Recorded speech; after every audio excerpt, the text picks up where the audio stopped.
This here is our International Harvester McCormick Farmall Gas Start Diesel 400. As you can see, it definitely is a diesel, but it's actually what they call a gas start diesel, and that's what we're going to talk about today. Today I just want to explain to you a little bit about exactly what a gas start diesel is, why they were ever created, and how exactly they work. Now, sitting in the seat of this thing, there's only a couple differences that you'll notice from all of the other International Harvester Farmalls that were made at this time frame in the 1950s. And that's first of all going to be that on the right side, you have an extra gas cap opposed to your main gas cap here. And then you also have this extra lever here on the left side. This lever here you have, this is your switch between your gas and your diesel. Back here is gas, forward is going to be diesel. Up front here, that's your main diesel gas cap. That goes to your big diesel tank. Then over here you have a gas cap for gasoline, and that has a pretty small, like 1 gallon gas tank. So what exactly is a gas start diesel? Well, it's exactly what you would think it is. It's just a tractor that you start on gas, and then you switch to diesel to do all of your work. Now, why exactly would you have a tractor engine set up like this that would start on gas, but then end on diesel? This is a very good question, and to help explain it, I'm going to show you how this tractor works. Okay, so the issue with a diesel engine is that it's not combusted using a spark plug like a gasoline engine. It just combusts due to the high pressure that the cylinder puts on it. The issue with this is that diesel does not combust in a cold cylinder with cold air around it. It has to be in a warm cylinder with warm air around it. Well, in modern engines, we have these things, which kind of look like spark plugs. These are glow plugs, and these just glow red hot, and they are in the cylinder, and they warm up the air and the cylinder so that when you start trying to start your tractor on diesel, it's warm and it will start. Well, before they had glow plugs invented, they had to have this, the gas start diesel. They had to start it on gas so that you could have a warm cylinder with warm air around it, so that when you turned it on to diesel, that then it could start and run on the diesel. So that's why you have to have gas start diesels. Now, gas start diesels have a really cool, highly specialized cylinder head, and intake manifold system that allows them to run on both gasoline and diesel. So first here, we're just going to go through the different components of your diesel and your gasoline. Here on the left side of your tractor, you have your different diesel components. Mainly, you have your diesel tank, which is right here behind this panel here. It's pretty large. Then you have your 2 diesel fuel filters right here, coming into your fuel injection system here for your diesel. Those are your main diesel components. Over here on the right side of your tractor, there's quite a bit more for your gasoline side. First thing you'll notice here is just your carburetor. It's connected directly to your intake manifold. This carburetor is just a 1-speed carburetor. There is no governor throttle on it at all. You do have a choke here for starting it when it's cold, but it just runs on 1 speed.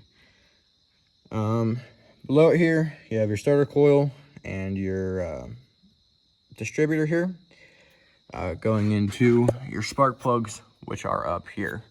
As you can see, it's a 4-cylinder, 4 spark plugs. Over here, you have your gas tank, which is behind this panel, coming into your sediment bowl, which is kind of like the gasoline fuel filter. You can turn it on and off right there. So those are your main components. So how exactly does it work? So how it actually works is pretty complicated, but I'm going to try to give you kind of like a simple explanation here as well as I can.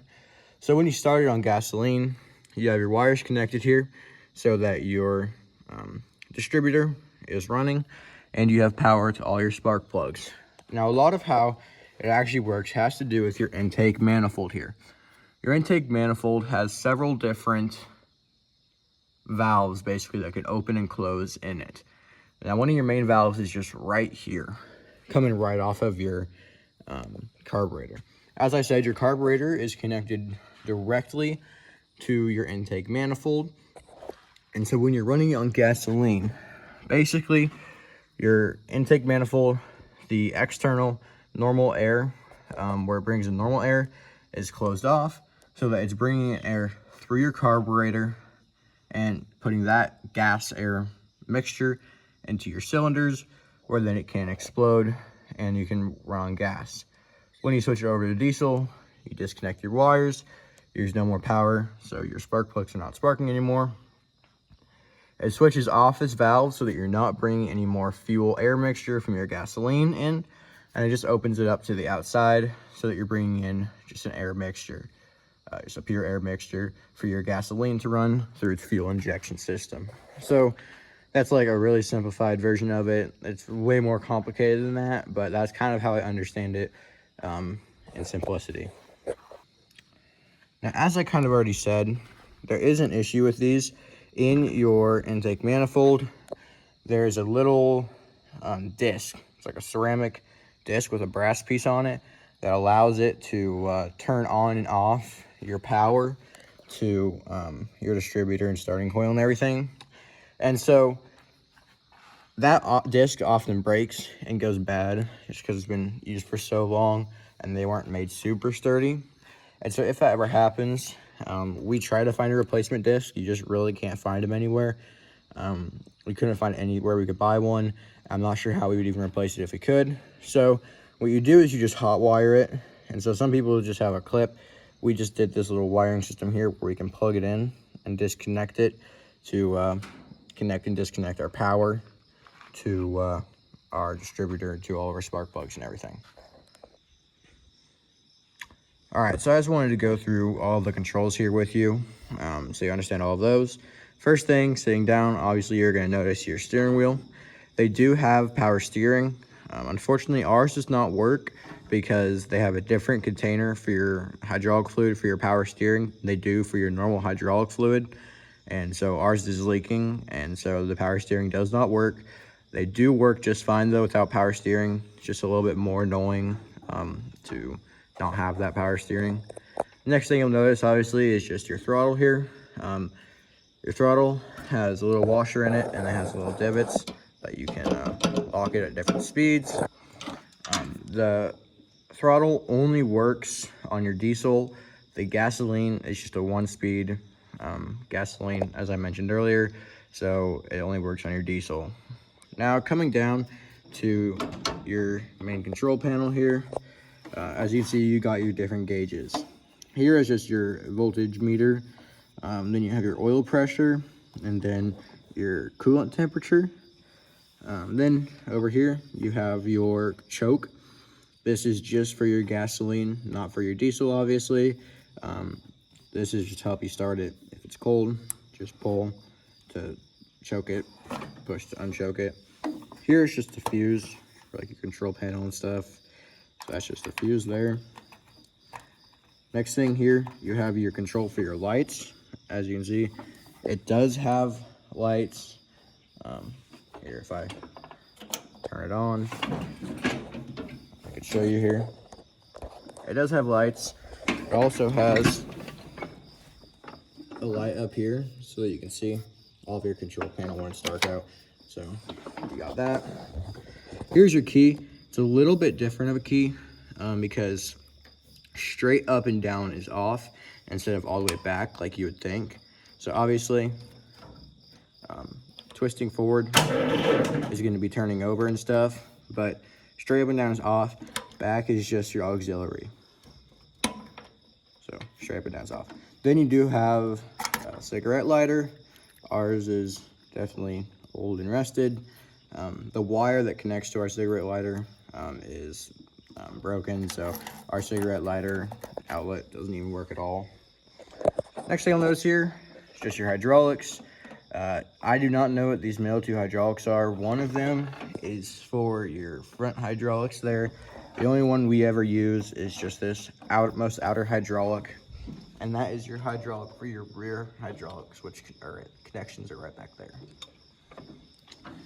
Continuing on, right here, you'll see a lever. This is your PTO. You push down on this button on top and pull back to engage your PTO. It will lock back. Same thing, push down and release forward. And that is disengaging your PTO. Over here you have your brakes. They do disconnect for single tire braking. They have a parking brake, so normal brakes. That's no brakes at all. As you see, we just rolled back a little bit. This handle right here, this is your parking brake. So you push down on your brakes and you pull up on this. You'll hear that one click. That's your first level of brakes. As you can see, it does raise up that little bit. That tells you that you're on your parking brake. The first level isn't that strong. You push it even farther. That gives you full braking, full parking brake right there. So that is how you engage your parking brake. Come over to this side, you have your clutch. You press your clutch, then you have your gear shifter right here. You have 5 forward gears and a reverse gear. So far left and up is reverse. Then you come down to first, over and up to second, third is down, fourth is up even farther, and then down to fifth. Now fifth is really shallow. It doesn't go down as far. See, that's fifth, that's third. It doesn't come down near as far. I don't know why it is. It feels like you aren't even in it, but it does work. Then over here, as we already talked about, this is your gas diesel switch. Forward is diesel, rear is gas. And then over here, this is kind of interesting. I'll show you when I drive it. This is your torque amplifier. As you can see, it has a little thing there. This is your torque amplifier. And unlike a lot of tractors, later tractors like this 706 here, you can actually run your torque amplifier while you're moving. Okay, so while you're actually in motion, you can pull back. This is your low, press forward, that's your forward. So that is kind of interesting there. And then now I'll show you a little bit about your rear hydraulics. On your 3-point, it's a little bit different. So your 3-point in these is a little bit different than on other tractors that are made later. And so your 3-point is actually controlled by your rear hydraulics. See, it's moved up and down by this hydraulic cylinder right here, which as you can see just has these connections to come off of it. And so to use your 3-point to raise it up and down, it actually raises up and down this and this when you have those connected. Now, if you have something like this sickle bar mower that I have on it, where you have to have a hydraulic cylinder on your piece of machinery, but it connects to your 3-point, the way they do that is that they give you these.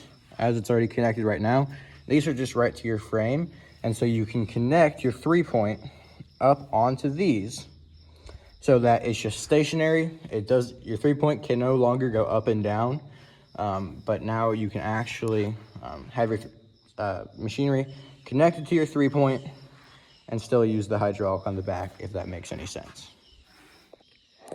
To kind of show you why that 3-point system is different from other tractors, I'm going to show you on this 706 here that on later models to all modern tractors, your 3-point is a different thing completely. On this one, it's this lever right here, it goes up and down, and that connects your 3-point so that your hydraulics back here are a completely separate thing, and so you can still move your 3-point up and down and have a hydraulic that's going to your machinery behind you. All right, so I'm going to show you a startup and drive it around for you a little bit so you can see all of that. Unfortunately, right now, I think our alternator is bad because it doesn't keep our battery charged up. So we're going to have to jump start it. But this does give us an opportunity to show you where the battery is on these. So the battery on these, you just have to undo this bolt on the front. Should come out pretty easily. And then you just flip this whole chair back, and your battery is kept in this little box underneath it.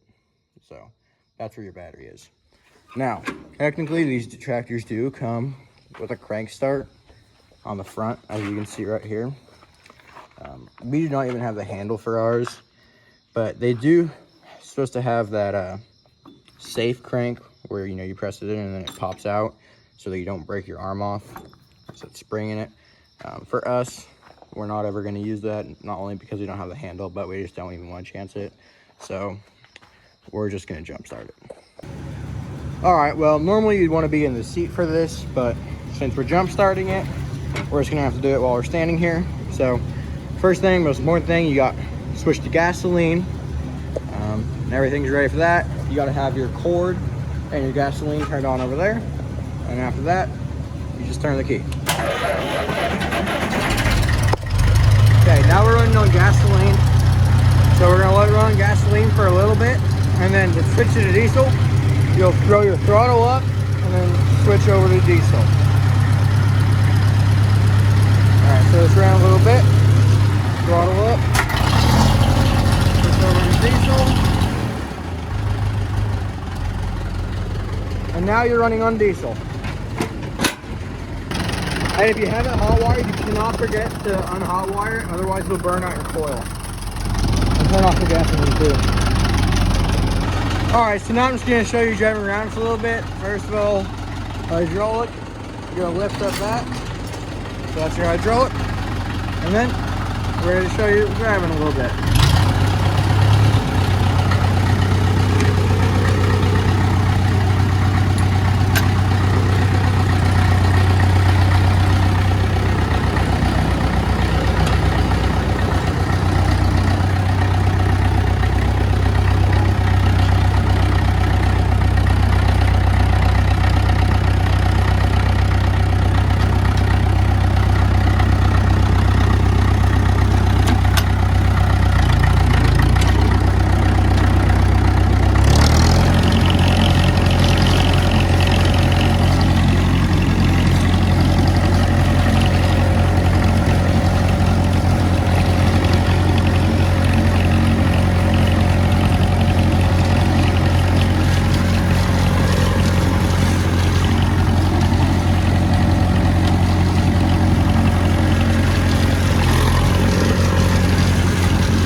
Okay, now turning off the tractor is also quite a bit of a process.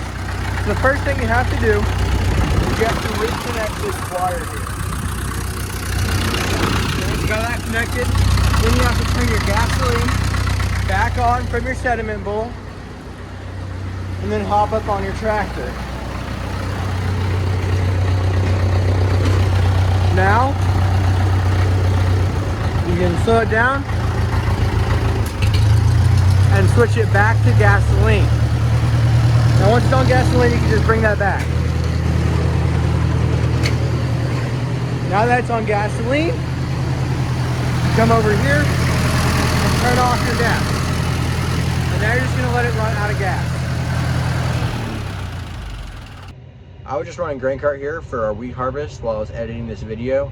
I just wanted to mention that normally it takes a lot longer for the tractor to run out of gasoline, out of all its carburetor and all of its lines and stuff. The reason it didn't take very long this time was because we just ran out of gas in the actual tank. So normally it will take quite a while for you to run out of gas. Just wanted to let you know that. And there you go, just like that, now you have successfully turned it off. The reason you have to do that is because gas, you don't want to leave gas in this carburetor. You want to drain it all out. And you also want gas like in your lines and stuff. And so you have to run it, turn off your gas, and let all that gas run through. And you gotta make sure that you turn off your key too. So this has been a slightly in-depth look at the International Harvester McCormick Farmall Diesel 400. And so these are just a really unique piece of history, and they're just really awesome tractors. And so if you found this video interesting and you really liked it, I really would appreciate it if you considered liking and subscribing. It just really helps out the channel a lot. I have a lot of short form videos you can go watch. Some of them are kind of interesting. And there you go. Thank you so much for watching.